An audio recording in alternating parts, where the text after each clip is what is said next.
ಶುಭೋದಯ ನನ್ನ ಪ್ರೀತಿಯ ಸ್ನೇಹಿತರೆ, ನಾನು ನಿಮ್ಮ ಗ್ಲೋಬಲ್ ಕನ್ನಡಿಗ ಮಹಾಬಲರಾಮ್.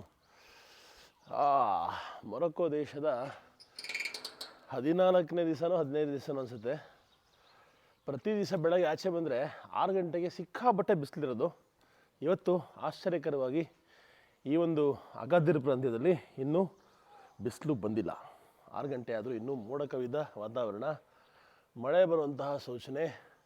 ನಾವು ಹೊರಡ್ತಾ ಇದ್ದೀವಿ ಬಸ್ ಸ್ಟಾಪ್ ಕಡೆ. ಇಲ್ಲಿಂದ 12 ಕಿಲೋಮೀಟರ್ ಇದೆ. ಇನ್ಡ್ರೈವ್ ಅನ್ನೋ ಒಂದು ಅಪ್ಲಿಕೇಶನ್ ಮೂಲಕ ಹೋಗುವಂತಹ ಪ್ರಯತ್ನ. ಯಾವುದು ಟ್ಯಾಕ್ಸಿ ಬುಕ್ ಆಗ್ತಾಯಿಲ್ಲ.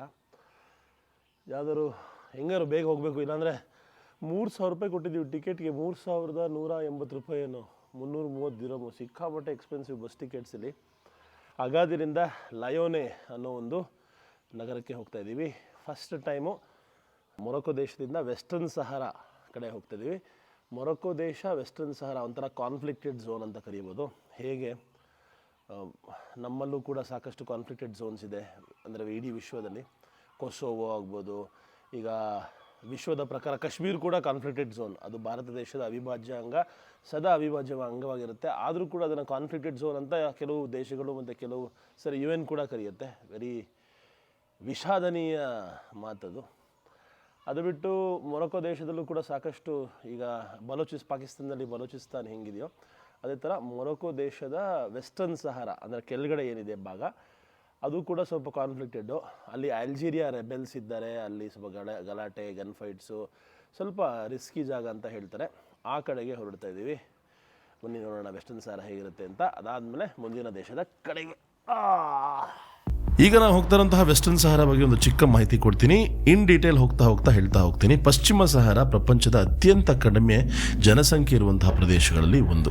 ಇಲ್ಲಿ ಪ್ರತಿ ಚದರ ಕಿಲೋಮೀಟರ್ಗೆ ಸುಮಾರು 2 ಜನ ಮಾತ್ರ ಇರ್ತಾರೆ. ಇದಕ್ಕೆ ಕಾರಣ ಇಲ್ಲಿಯ ಬಿಸಿಯಾದ ಮರುಭೂಮಿ, ನೀರಿನ ಕೊರತೆ. ಈ ಪ್ರದೇಶವನ್ನು ಹಿಂದಿನ ಕಾಲದಲ್ಲಿ ಸ್ಪ್ಯಾನಿಷ್ ಸಹಾರಾ ಎಂದು ಕರೆಯಲಾಗ್ತಿತ್ತು. ಮತ್ತು 1975ರವರೆಗೆ ಸ್ಪೇನ್ ಕಾಲೋನಿ ಆಗಿತ್ತು. ನಂತರ ಸ್ಪೇನು ಹಿಂತಿರುಗಿದ ಮೇಲೆ ಮೊರಕ್ಕೋ ಹಾಗೆ ಮಾರಿಟಾನಿಯಾ ಈ ಪ್ರದೇಶದ ಮೇಲೆ ಕಣ್ಣಾಕಿದ್ರು. ಯಾಕೆಂದರೆ ಇಲ್ಲಿ ಸಿಕ್ಕಾಪಟ್ಟೆ ಖನಿಜಾಂಶದ ಗುಡ್ಡೆ ಇದೆ. ಆದರೆ ಇಲ್ಲಿ ಲೋಕಲ್ ಜನಗಳಿದ್ದರು, ಸಹಾರ್ವಿ ಜನಗಳು. ಅವರು ಪೊಲ್ಸಾರಿಯೋ ಅಂತ ಒಂದು ಫ್ರಂಟ್ ಮಾಡಿಕೊಂಡ್ರು ಮತ್ತು ಈ ಒಂದು ನಡೆ ಮೇಲೆ ಹೋರಾಟವನ್ನು ಮಾಡೋಕ್ಕೆ ಶುರು ಮಾಡಿದ್ರು. ಮಾರಿಟಾನಿಯಾ ಸೈಲೆಂಟ್ ಆಗಿಬಿಡ್ತು, ಆದರೆ ಮೊರಕ್ಕೋ ಬಿಡಲಿಲ್ಲ. ಇಂಟರ್ನ್ಯಾಷನಲ್ ರೂಲಿಂಗ್ ಇವ್ರ ಅಗೇನ್ಸ್ಟ್ ಇದ್ದರೂ ಕೂಡ ಮೊರಕ್ಕೋ ಇಲ್ಲಿಗಲಿ ಈ ಒಂದು ಜಾಗವನ್ನು ಆಕ್ಯುಪೈ ಮಾಡ್ಕೊಳ್ತು. ಇವತ್ತಿಗೂ ಕೂಡ 80% ವೆಸ್ಟರ್ನ್ ಸಹಾರಾನ ಮೊರಕ್ಕೋ ಕಂಟ್ರೋಲ್ ಮಾಡ್ತಾ ಇದೆ. ಇನ್ನು ತುಂಬ ಕಾಂಪ್ಲಿಕೇಟೆಡ್ ಸ್ಟೋರಿ ಹೋಗ್ತಾ ಹೇಳ್ತೀನಿ.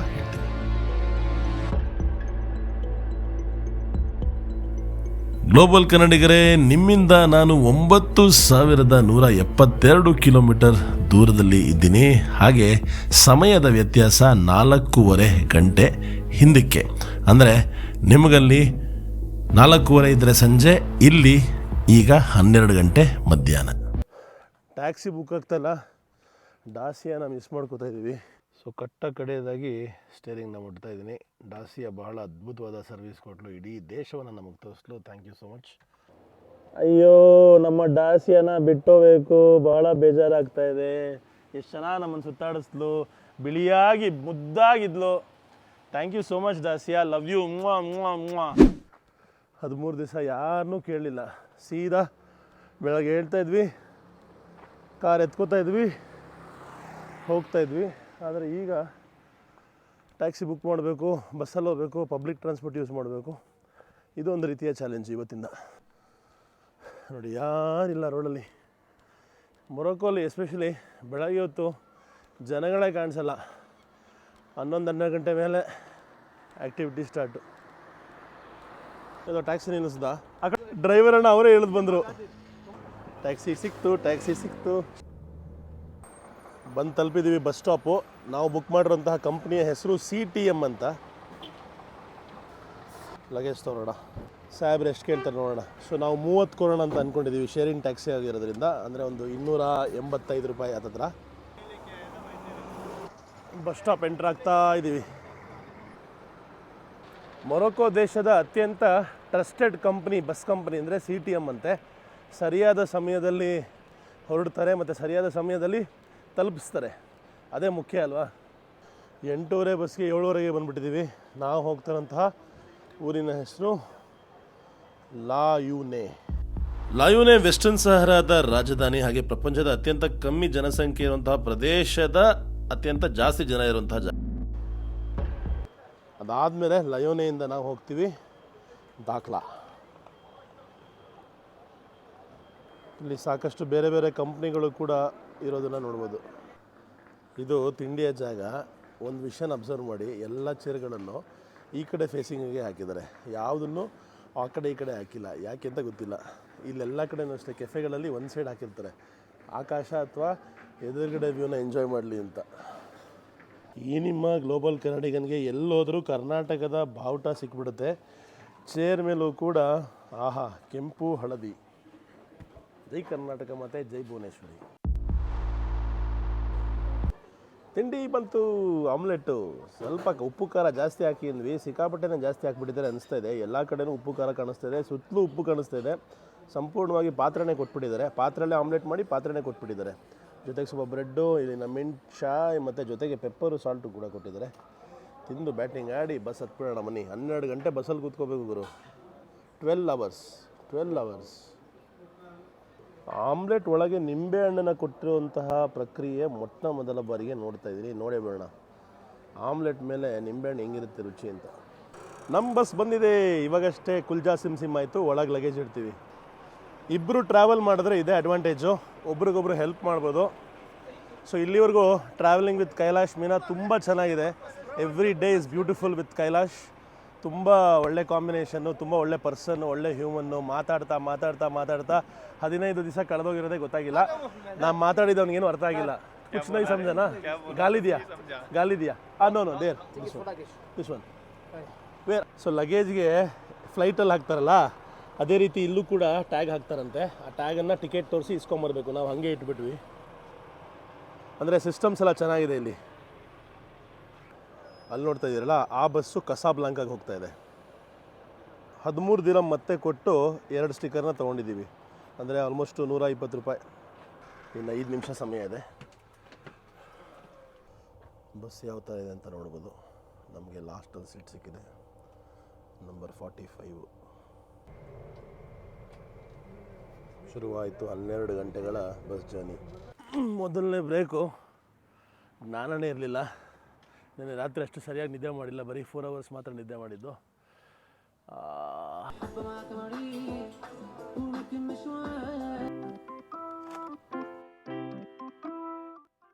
ಬೇರೆ ಎಲ್ಲಾದರೂ ಹಿಂಗೆ ಅಂದ್ಬಿಟ್ರೆ, ನಮ್ಮ ದೇಶದಲ್ಲೋ ಅಥವಾ ಇರಾಕ್ ದೇಶದಲ್ಲೋ ಇರಾನ್ ದೇಶದಲ್ಲೋ ಹಿಂಗೆ ಅಂದ್ಬಿಟ್ರೆ ಅದಕ್ಕೆ ಬೇರೆ ಏನೋ ಅರ್ಥ ಬಂದ್ಬಿಡುತ್ತೆ. ಆದರೆ ಈ ದೇಶದಲ್ಲಿ ಮೊರೊಕೋಲಿ ಹಿಂಗಂದರೆ ಮಾಡು, ಸ್ಪೀಡಾಗಿ ಮಾಡು. ಅಂದರೆ ಇವಾಗ ರೊನಾಲ್ಡೋ ಸೂಪರ್ ಪ್ಲೇಯರ್ ಅಂದರೆ ರೊನಾಲ್ಡೋ ಸೂಪರ್ ಪ್ಲೇಯರ್ ऐसे बोलते हैं ना? ऐसे ही बोलते हैं। मैं तो शॉक हो गया इसको देख के. ನಿಮ್ಗೆ ಅನ್ನಿಸ್ತು? मैं सोच रही क्या कर रहे हैं यार ऐसे. ಈಗ ಅವ್ನು ಸಖತ್ ಒಳ್ಳೆ ಬ್ಯಾಟ್ಸ್ಮನ್ ಅಂದರೆ ವಿರಾಟ್ ಕೊಹ್ಲಿ ಸೂಪರ್ ಬ್ಯಾಟ್ಸ್ಮನ್. ಈ ಥರ ಎಲ್ಲದಕ್ಕೂ ಚೆನ್ನಾಗಿದೆ, ಸಖತ್ತಾಗಿದೆ ಅನ್ನೋದಕ್ಕೆ ಇವ್ರುಗಳು ಹಿಂಗೆ ಅನ್ನೋದು. ನಾನು ಫಸ್ಟ್ ನೋಡಿದಾಗ ತಲೆ ಕೆಟ್ಟೋಯ್ತು. ಅದಾದಮೇಲೆ ಅರ್ಥ ಆಯಿತು ಇವ್ರದ್ದು ಈ ಭಾಷೆ ಅಂದರೆ ಬಾಡಿ ಲ್ಯಾಂಗ್ವೇಜ್. होली माइंस घूमने गए थे ना, हाँ तब मेरे को पहले मालूम चला वो ऐसे करके जोर से ಬೇಗ ನಡಿ ಅನ್ನೋದಕ್ಕೆ ಬೇಗ ನಡಿ ಅಂತ ಹಿಂಗೆ ಅನ್ನೋದು. ತಲೆ ಕೆಟ್ಟೋಗ್ಬಿಡ್ತು ನನಗೂ. ಬಟ್ ನೋಡಿ, ಅದೇ ಹೇಳ್ತಿರೋದು, ಬಾಡಿ ಲ್ಯಾಂಗ್ವೇಜ್ ಅರ್ಥ ಮಾಡ್ಕೊಳ್ಳೋದು ಕೂಡ ಬಹಳ ಬಹಳ ಬಹಳ ಇಂಪಾರ್ಟೆಂಟು. ಪ್ರತಿ ದೇಶದಲ್ಲೂ ಒಂದೊಂದು ರೀತಿಯ ಬಾಡಿ ಲ್ಯಾಂಗ್ವೇಜ್ ಇರುತ್ತೆ. ಆ ಬಾಡಿ ಲ್ಯಾಂಗ್ವೇಜ್ನ ಅರ್ಥ ಮಾಡಿಕೊಂಡು ಆ ದೇಶದ ಪ್ರಕಾರ ನಡ್ಕೋಬೇಕು. ಕೆಲವು ಸಲ ಹಿಂಗಂದರೆ ಒಂದು ಕಡೆ ಹ್ಞೂ ಅಂತ, ಇನ್ನೊಂದು ಕಡೆ ಹಿಂಗಂದರೆ ಹ್ಞೂ ಅಂತ. ಸೊ ಪ್ರತಿಯೊಂದು ಬದಲಾಗ್ತಾ ಇರುತ್ತೆ ದೇಶ ವಿದೇಶಗಳಲ್ಲಿ. ಆ ಕಲ್ಚರ್ನ ರೆಸ್ಪೆಕ್ಟ್ ಮಾಡ್ತಾ ನಾವು ಆ ರೀತಿ ಬದುಕಬೇಕು. ಹೆಸರೊಂದು ಬರೀ ಕಾಕತಾಳೀಯವಷ್ಟೇ, ಉಸಿರಾಡುವ ಈ ದೇಹಕ್ಕೆ ಬರೀ ಅಂಕಿತವಾಗಲೆಂದಷ್ಟೇ. ಹುಟ್ಟುತ್ತಲೇ ಜೀವನ, ಸಾಯುತ್ತಲೇ ಸ್ಮಶಾನ ಎಂದು ಸಾಗುವ ಈ ಜೀವಕ್ಕೆ ಬಂದು ಹೋದವನ ನೋಂದಣಿಯಲ್ಲಿ ನೋಂದಾಯಿಸಿಕೊಳ್ಳಲಷ್ಟೇ ಈ ಹೆಸರು. ಹುಟ್ಟುತ್ತಲೇ ಈ ದೇಹದ ಧರ್ಮ, ಸತ್ತ ಮೇಲೆ ಸೇರಿಸುವ ಮಣ್ಣ, ಎರಡನ್ನೂ ಗುಪ್ತವಾಗಿ ತಿಳಿಸಲೆಂದೇ ಇಟ್ಟ ಅಂಕಿತವೂ ಒಂದೇ, ಅದೇ ಈ ಹೆಸರು. ಪ್ರತಿ ಉಸಿರಿಗೊಂದು ಹೆಸರು, ಪ್ರತಿ ಹೆಸರಿಗೊಂದು ನೋಂದಣಿ. ಪ್ರತಿ ಸಾರಿ ಬಂದು ಹೋಗುವ ಮುನ್ನ ನೋಂದಾಯಿಸಿ ಆ ನಿಮ್ಮ ಹೆಸರ, ಅದೇ ಈ ವ್ಯವಸ್ಥೆಯ ಪರಿ.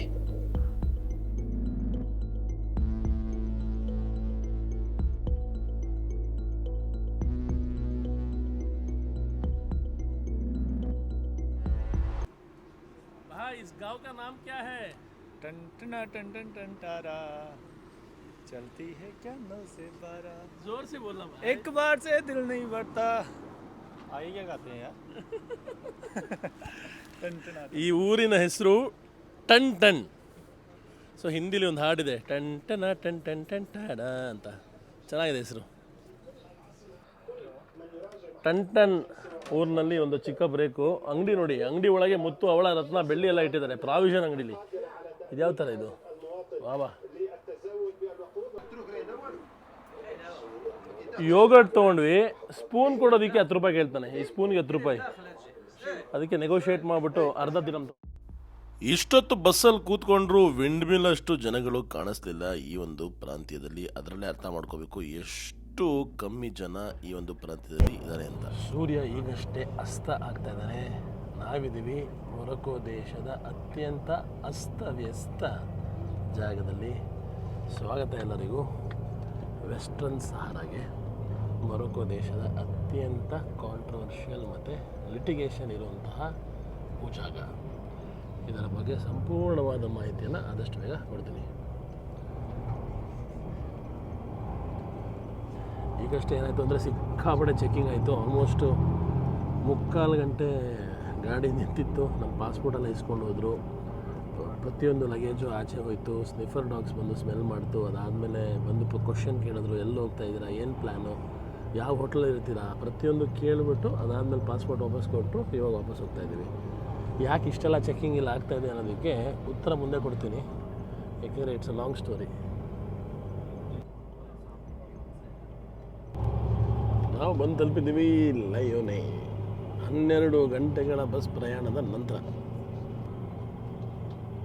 ಇಲ್ಲಿನ ಮನೆಗಳೇ ಬೇರೆ ಥರ ಇದೆ. ಫಸ್ಟ್ ಕೆಲಸ ಲಗೇಜ್ ತೊಗೊಳ್ಳೋದು. ಶುಭೋದಯ ನನ್ನ ಪ್ರೀತಿಯ ಸ್ನೇಹಿತರೆ, ನಾನು ನಿಮ್ಮ ಗ್ಲೋಬಲ್ ಕನ್ನಡಿಗ ಮಹಾಬಲರಾಮ್. ವಿಶ್ವದ ಇನ್ನೊಂದು ಬಹಳ ಸೂಕ್ಷ್ಮ ಪ್ರದೇಶದಲ್ಲಿ ನಿಂತು ಮಾತಾಡ್ತಾ ಇದ್ದೀನಿ. ಎಲ್ಲರಿಗೂ ಸ್ವಾಗತ. The most conflicted land of western Sahara. Western ಸಹರಾದ ಅತ್ಯಂತ ದೊಡ್ಡ ನಗರವಾದ, ಹಾಗೆ ವೆಸ್ಟರ್ನ್ ಸಹರಾದ ಕ್ಯಾಪಿಟಲ್ ಅಂತಲೇ ಕರೀಬೋದಾದಂತಹ ಲಯೋನೆ ನಗರಕ್ಕೆ ಸ್ವಾಗತ. ವೆಸ್ಟರ್ನ್ ಸಹರಾ ಅಂದರೆ ಏನು? ಇಷ್ಟು ದಿವಸ ಮೊರೊಕೊ ದೇಶದಲ್ಲಿದ್ದರೆ ಇವಾಗ ವೆಸ್ಟರ್ನ್ ಸಹರಾ ಅಂತ ಹೇಳ್ತಾ ಇದ್ದಾರೆ, ಇದೇನು? ಆ ಒಂದು ಪ್ರಶ್ನೆಗೆ ಉತ್ತರ ಈ ಒಂದು ವಿಡಿಯೋದಲ್ಲಿ ನಿಮಗೆ ಸಿಗುತ್ತೆ.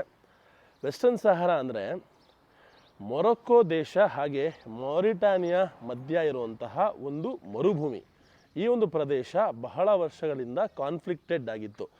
ಮೊರೊಕೊ ಹಾಗೆ ವೆಸ್ಟರ್ನ್ ಸಹರಾ ಮುಂಚೆ ಸ್ಪ್ಯಾನಿಷ್ ಆಳ್ವಿಕೆಯಲ್ಲಿತ್ತು 1884ನೇ ಇಸ್ವಿಯಿಂದ. ಅದಾದಮೇಲೆ ಮೊರೊಕೊ ದೇಶಕ್ಕೆ ಸ್ವಾತಂತ್ರ್ಯ ಸಿಕ್ಕ ನಂತರ ವೆಸ್ಟರ್ನ್ ಸಹಾರಾನ ಮಾರಿಟಾನಿಯಾ ನಮ್ಮ ದೇಶದ ಅಂಗ ಅಂತ ಕ್ಲೈಮ್ ಮಾಡೋಕ್ಕೆ ಶುರುವಾಯಿತು.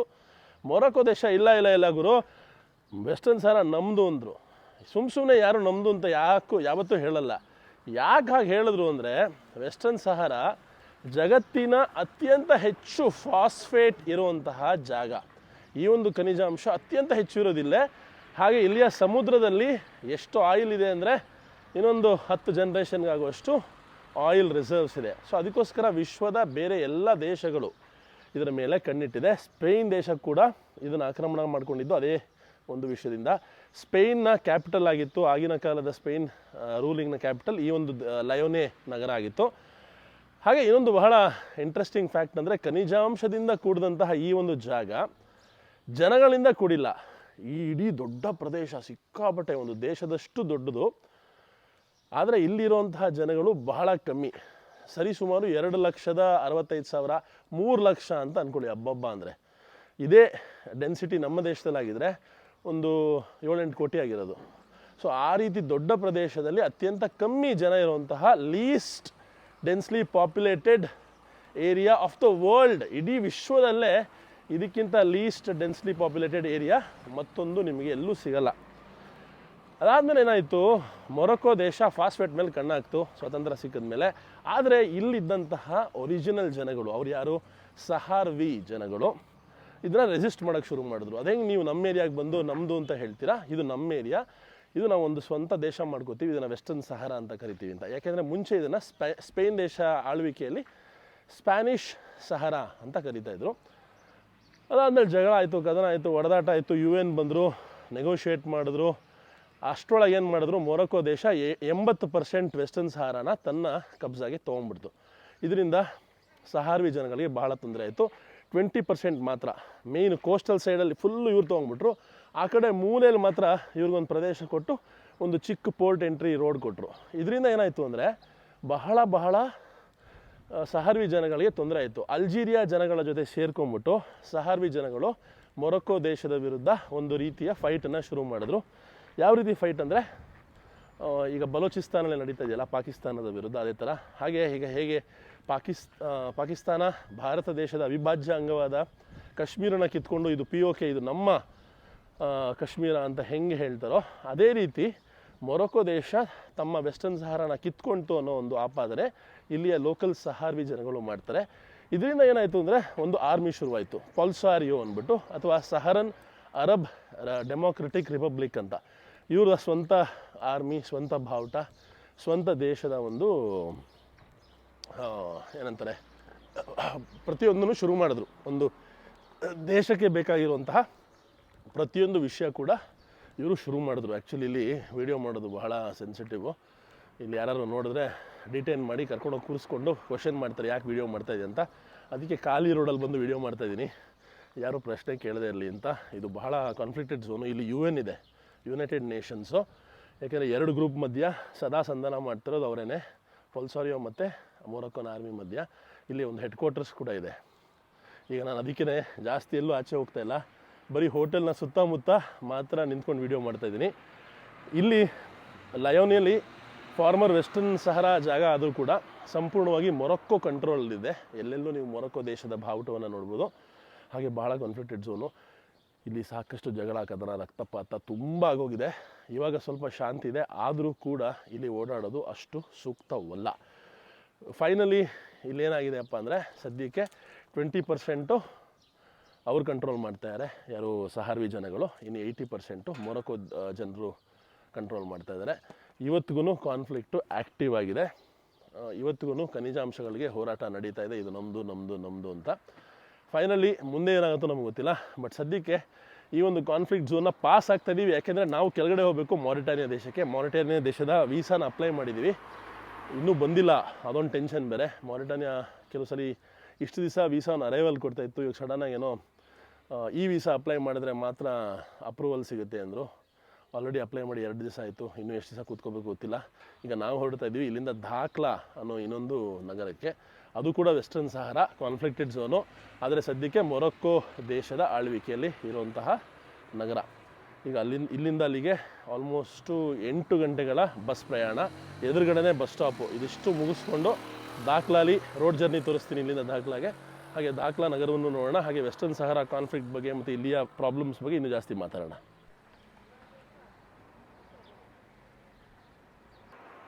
ಬಸ್ ಸ್ಟಾಪಿಗೆ ಬಂದು ತಲುಪಿದ್ದೀವಿ. ಸುಪ್ರಾ ಟೂರ್ಸ್ ಅನ್ನೋ ಒಂದು ಬಸ್ ಕಂಪ್ನಿಯ ಮೂಲಕ ಧಾಕ್ಲಾಗೆ ಹೋಗ್ತಾ ಇದ್ದೀವಿ. ಸ್ವಲ್ಪ ಜನಗಳು ಈ ಒಂದು ಪ್ರಾಂತ್ಯದಲ್ಲಿ ಇವ್ರನ್ನ ಇಷ್ಟಪಟ್ಟರೆ ಮೋಸ್ಟ್ ಆಫ್ ದೆಮ್ ಇವ್ರನ್ನ ಹೇಟ್ ಮಾಡ್ತಾರೆ, ಇಲ್ಲಿಯ ರಾಜನನ್ನು. ಯಾಕೆ ಅಂದರೆ ಅವರ ಸ್ವಂತ ಜಾಗವನ್ನು, ಸಹಾರ್ವಿ ಜನಗಳ ಜಾಗವನ್ನು ಮೊರೊಕೊ ದೇಶದ ರಾಜ ಕಿತ್ಕೊಂಡ್ಬಿಟ್ರು ಅನ್ನೋ ಥರ ವಿಡಿಯೋ ಮಾಡ್ತಾಯಿದ್ರೆ ಎಲ್ಲರೂ ಗುರಾಯಿಸ್ತಾ ಇದ್ದಾರೆ ಹಿಂದೆ ಮುಂದೆ. ರೋಡಲ್ಲೂ ಅಷ್ಟೇ. ಇದು ಆ್ಯಕ್ಚುಲಿ ವಿಡಿಯೋ ಮಾಡೋದಕ್ಕೆ ಒಳ್ಳೆ ಪ್ರದೇಶ ಅಲ್ವೇ ಅಲ್ಲ. ಬಟ್ ಏನಂದರೆ, ಈ ಒಂದು ಕಾಂಟ್ರವರ್ಷಿಯಲ್ ಜಾಗಕ್ಕೆ ಬಂದ ಮೇಲೆ ಇಲ್ಲಿಯ ವಿಚಾರಧಾರೆಯನ್ನು ನಿಮ್ಗೆ ಹೇಳಲೇಬೇಕು. ಇಲ್ಲಾಂದರೆ ನಮಗೆ ಜಿಯೋ ಪಾಲಿಟಿಕ್ಸ್ ಅರ್ಥನೇ ಆಗಲ್ಲ.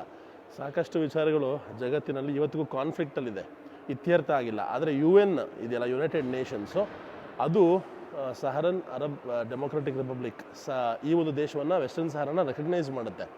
ಇನ್ನು 60ಕ್ಕೂ ಹೆಚ್ಚು ದೇಶಗಳು ಕೂಡ ಈ ಒಂದು ದೇಶವನ್ನು ರೆಕಗ್ನೈಸ್ ಮಾಡುತ್ತೆ.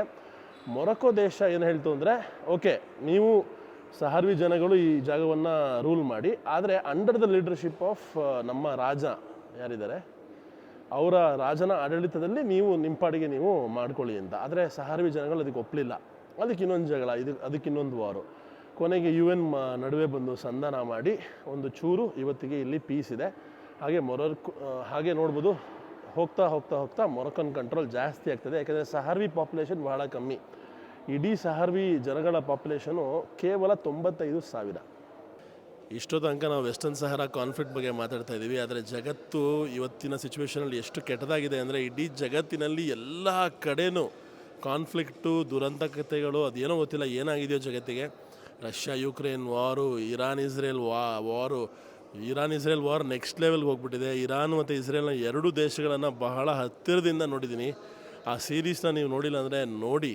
ಸಾಕಷ್ಟು ಜನಗಳು ಗೊತ್ತೇ ಇಲ್ಲ ನಾನು ಇಸ್ರೇಲ್ ಮತ್ತು ಪ್ಯಾಲೆಸ್ಟೈನ್ ಮತ್ತು ಇರಾನ್ ದೇಶಕ್ಕೆ ಹೋಗಿರೋದು. ಯಾರ್ಯಾರು ನೋಡಿಲ್ವೋ ಇರಾನ್ ಮತ್ತು ಇಸ್ರೇಲ್ ಪ್ಯಾಲೆಸ್ಟೈನ್ ಸೀರೀಸ್ನ ಮಿಸ್ ಮಾಡಿದೆ ನೋಡಿ. ಎರಡು ಕಡೆನೂ ನೋವಾಗುತ್ತೆ ಈ ಥರ ಒಂದು ದುರಂತ ಕಥೆಗಳು, ಬಾಂಬಿಂಗು, ಬಿಲ್ಡಿಂಗು, ಮನೆ ಮಠ. ಏನಂದರೆ ಅಲ್ಟಿಮೇಟ್ಲಿ ಎಲ್ಲದರಲ್ಲೂ ಸಫರ್ ಆಗೋದು ಒಬ್ಬ ಕಾಮನ್ ಮ್ಯಾನ್. ಗೌರ್ಮೆಂಟ್ಸ್ ಹೊಡೆದಾಡುತ್ತೆ, ಪೊಲಿಟಿಕಲಿ ಹೊಡೆದಾಡ್ತಾರೆ. ಇಲ್ಲೂ ಅಷ್ಟೇ, ಈಗ ವೆಸ್ಟರ್ನ್ ಸಾರಲ್ಲಿ ಹೊಡೆದಾಡ್ತಾ ಇದ್ದಾರೆ. Polisario, Sahara Arab Democratic Republic, Moroccan government ಎಲ್ಲರೂ ಹೊಡೆದಾಡ್ತಾ ಇದ್ದಾರೆ. ಆದರೆ ಸಫರ್ ಆಗ್ತಾಯಿರೋರು ಯಾರೋ ಒಬ್ಬ ಸಾಮಾನ್ಯ ಪ್ರಜೆ. ಅವನಿಗೇನು ಬೇಕಾಗಿರೋದು? ಅವ್ನ ನೆಮ್ಮದಿ, ಒಳ್ಳೆ ಊಟ, ಒಳ್ಳೆ ನಿದ್ದೆ, ಫ್ಯಾಮಿಲಿ ಜೊತೆಗೆ ಸರಿಯಾದ ಸಮಯ. ಸೊ ಈ ಒಂದು ಪ್ರಾಬ್ಲಮ್ಮು ವಿಶ್ವದ ಎಲ್ಲ ಕಡೆ ವ್ಯಾಪಕವಾಗಿ ಇತ್ತೀಚೆಗೆ ಜಾಸ್ತಿ ಆಗ್ತಾ ಇರೋದು ಬಹಳ ನೋವಿನ ಸಂಗತಿ. ಇದರ ಬಗ್ಗೆ ನಿಮ್ಮ ಅಭಿಪ್ರಾಯ ಏನು? ತಿಂಡಿ ಬಂದಿದೆ, ಆಮ್ಲೆಟ್ ಆರ್ಡ್ರ್ ಮಾಡಿದ್ವಿ. ಬ್ರದರ್ ಆಮ್ಲೆಟ್ ತಂದುಕೊಟ್ಟಿದ್ದಾರೆ. ಆಮ್ಲೆಟ್ ಇನ್ ಆಲಿವ್ ಆಯಿಲ್.